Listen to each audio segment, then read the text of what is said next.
Good morning, you beautiful people. I hope you guys are having a wonderful day today. Today, I wanted to talk about something that, in my opinion, is incredibly underrated, and that's going to be Mule Kick. I think Mule Kick is the most underrated perk in Call of Duty Zombies. There are two main reasons, in my opinion, why people don't like Mule Kick. Number one, it's very expensive. It's 4,000 points. You can almost pack a punch weapon for that amount of points. It's just really expensive. It's a huge investment. Reason number two, it changes the weapon cycle that people are used to. People are used to the weapon cycling, and when you have a weapon, you're going to hit that weapon swap button. You're going to bring out the only other weapon that you have. It's very simple, easy to remember.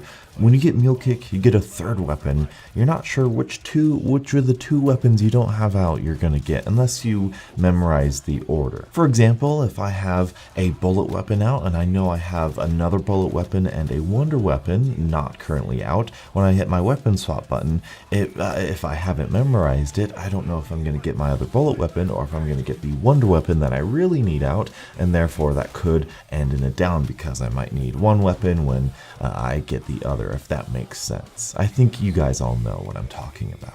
So it can be confusing when swapping weapons. That's the other downside. I guess the third downside you could say is if you do go down and you get back up, you could lose that entire third weapon. That is actually definitely a third downside to Mule Kick people don't like. You have three weapons, you're dedicated to those three weapons. You go down, you lose Mule Kick, therefore you lose that third weapon, which could be that wonder weapon because sometimes Mule Kick acts a little odd. However, those being the downsides, I think that those downsides, those risks are worth it in some situations.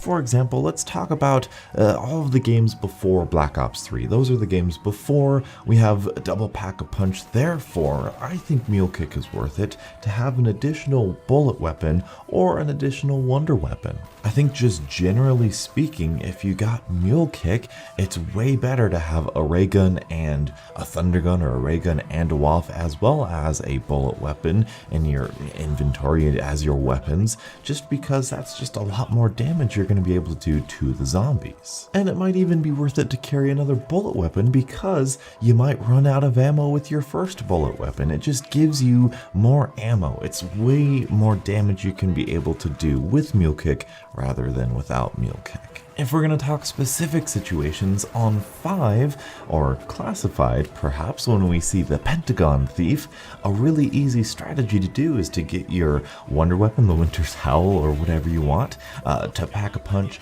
a Galil or a good solid weapon, an RPK or whatever, and then buy Mule Kick and buy like the MP5 or the MPL off of the wall, so that when the Pentagon Thief comes in, you can just take out that bad weapon, he can steal the bad weapon, and you're still stuck with your two good weapons, and then you get the max ammo and deal with Pentagon Thief however you want. That's a good strategy, all thanks in part to Mule Kick. I think in Black Ops 2 Origins, Mule Kick is very beneficial because obviously you have the red dig sites, so you can have more perks available to you. So if you get Mule Kick, you can have your ice staff, you can have your Boomhilda, and you can have another bullet weapon. You can use the Scar H or the MG08. You can have 3 really powerful weapons on Origins. It's very useful. But I think the pinnacle of Mule Kick, I think the most useful Mule Kick has ever been is in Black Ops 3. This is because of Double Pack-a-Punch. This might seem contradictory because now with Double Pack-a-Punch you might think, well, what's the point of having another bullet weapon,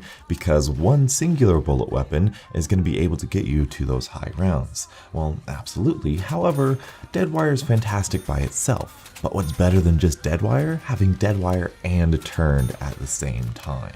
The Deadwire and Turned combination makes so many really close quarter training strategies possible. However, without Mule Kick, you would be sacrificing the wonder weapon of the map, which in some cases is really beneficial for, panic situations like a thunder gun or the moon wave gun or the Origin staffs. So with Mule Kick, you can have Deadwire, Turned, and the wonder weapon. As I said before, this makes training strategies go by so quickly and so much more fun, and there's so much more variety, because if you want to have fun, which a lot of people tend not to do with double pack-a-punch, you could have fireworks, you can have blast furnace, you can have a thunder wall as another alternate ammo type. There are so many different possible combinations, and I hope Black Ops 4 capitalizes on this fact in Black Ops 4 with the double pack punching, that it's so cool to put together two different double pack-a-punch tributes like Deadwire and Turned.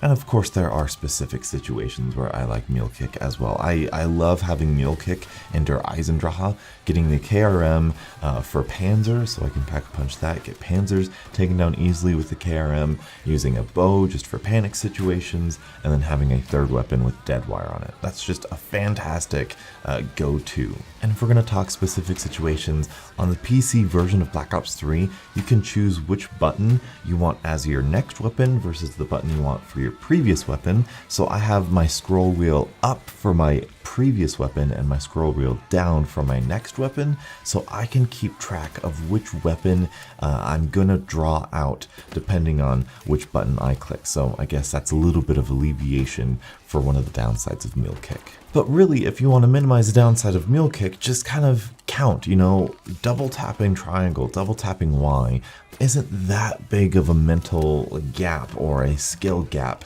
as a lot of people seem to say it is, at least in my opinion.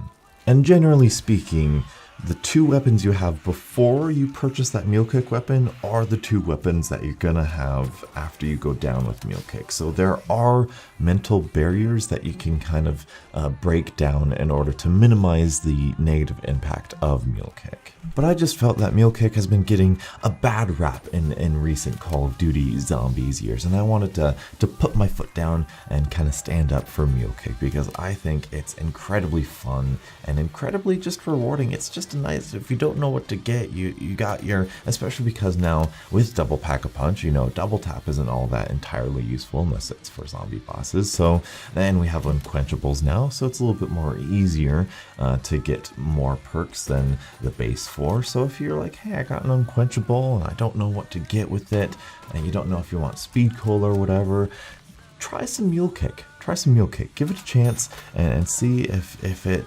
benefits you the same way that it benefits me. So anyway, that's all I have time for you guys today. Thank you guys so much for watching. Hopefully you enjoyed this kind of little relaxed casual commentary. Nothing huge, no controversy here. Just wanted to share my thoughts about Mule Kick. So thank you guys so much for watching. Until the next absolutely beautiful Zombies morning, I'll catch up with you guys later. And as always, stay beautiful.